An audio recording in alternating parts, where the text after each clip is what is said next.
যে আজকে যত সংকট দেখতেছেন এগুলো তৈরি করা, এগুলো নাটক।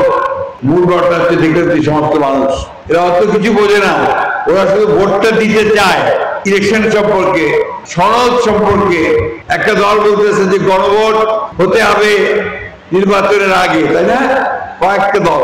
আর আমরা বলছি যে নির্বাচনের গণভোট কি হয়, নির্বাচনের দিনেই হবে।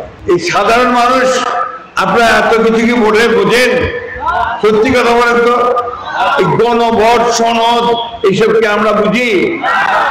বুঝি না। এগুলো বোঝে শিক্ষিত সমস্ত থেকে আমেরিকা থেকে কিছু লোক আসছে, আইসে এখানে এখন এগুলো আমাদের ঘাড়ের মধ্যে চাপাচ্ছে। আমরা বাইরে নিচ্ছি বিএনপি যে যতগুলো পরিবর্তন করতে চায়, সংস্কার করতে চায়, সেটা আমরা রাজি আছি।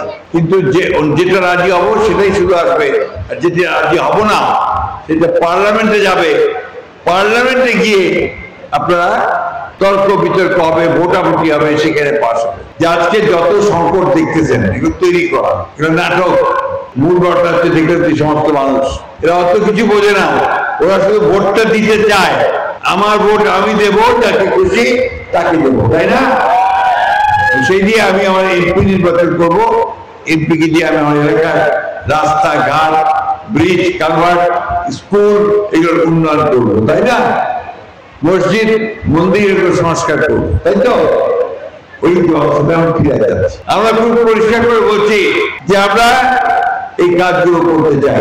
এখন সামনে আমাদের ভোট আসছে, নির্বাচন। এই নির্বাচন আপনারা কি করবেন? ভোট দিবেন তো নাকি? এইবার ভোট দেওয়ার মতো অবস্থা তৈরি হয়েছে, সবাই ভোট দিতে পারবেন? মার্কা কয়টার সামনে এবার? মার্কা একটা দেখতেছেন, ধানের শীষ নাকি? নৌকাটা এবার দেখা যাচ্ছে না, নৌকাটাকে, তাই না? আরেকটা দেখা যায়, সেটা হচ্ছে আপনার দাঁড়িপাল্লা। দাঁড়িপাল্লা আপনারা চিনেন, দেখেনও নি অনেকে, তাই না?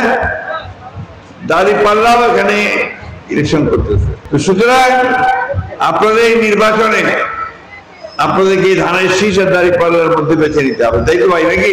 তো আমরা যারা বিএনপি করি, দীর্ঘকাল ধরে করে আসতেছি, আপনারা আমাকে সবাই চেনেন, জানেন। আমি আপনাদের মানুষ, আমার বয়স এখন অনেক হয়ে গেছে, 78 বছর বয়স। কতদিন বাঁচবো আমি জানি না, আর আল্লাহর হাতে। আমি সেই নির্বাচনে আপনাদের সহযোগিতা চাই। আমি চাই যে আপনারা আমাকে ধানের শীষে ভোট দিয়ে আমাকে কাজ করার সুযোগ দিবেন। কি ঠিক আছে? দেখাবেন একটু আপনারা, মা বোনেরা, এইবার আপনারা আমাকে সাহায্য করবেন। ভোট দিবেন কিসে? জোরে বলতে হবে মা বোনেরা, ভোট দিবেন কিসে?